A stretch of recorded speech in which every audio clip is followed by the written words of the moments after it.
An SPF scandal in Australia after several brands were found to not provide the protection that they claimed.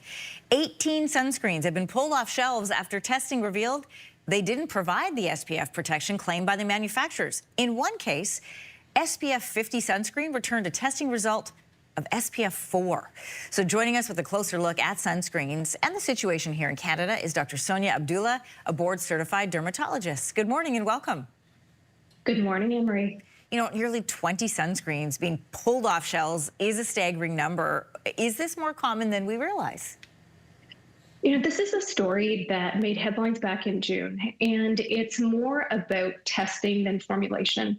The testing that is done for sun protection factor, inherently, it's a variable number, and that happens when we're testing things on humans. SPF will vary with things like skin tone, texture, water, sweat exposure, and even things like cosmetics. So it's up to those who are reviewing the data. If it all looks very uniform and very same, we have to scrutinize it more closely. So this is something that we're paying attention to. Yeah, so then what kind of testing or regulations do we have here in Canada to make sure that this type of a situation doesn't happen to us here? So in Canada, sunscreens go through a drug approval process. This is very similar, but not identical to what happens in Australia. It is a very rigorous process done through Health Canada. And you will see that the filters that are approved in Canada, many of them differ than those that are available in Australia. And that's why the products that we have on the shelf will be different as well. With all of these things, it's, again, up to those who are reviewing the data to really have an understanding of what they're looking at and to question any inconsistencies. SPF is how most people gauge the protection sunscreen provides. You know, when you're grabbing it off the shelf, you want the highest protection possible. But are there additional things that we should be aware of?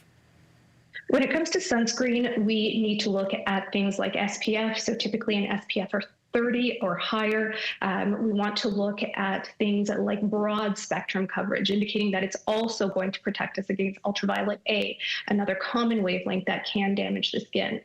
When looking at sunscreens in Canada, the Canadian Dermatology Association has developed a logo program, and this logo program will vet sunscreen products or sun care products to ensure that it meets an adequate standard in terms of SPF.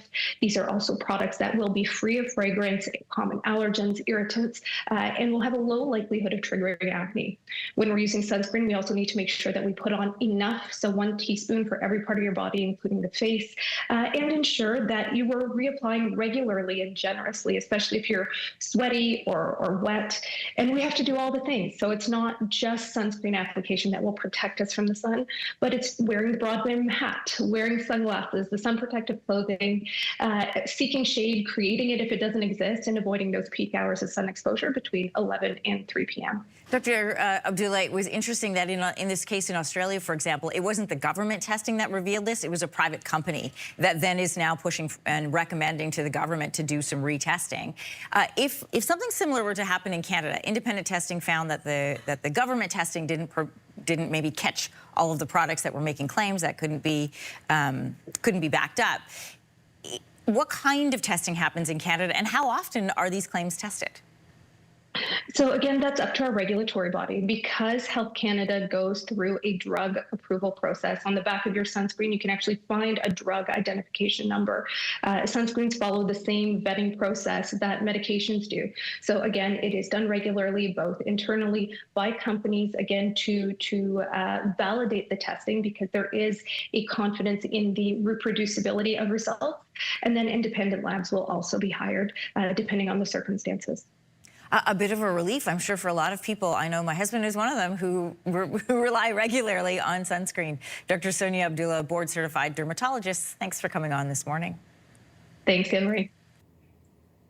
If you like that video, make sure to subscribe to the Your Morning YouTube feed, where you can find all kinds of new content posted every weekday morning.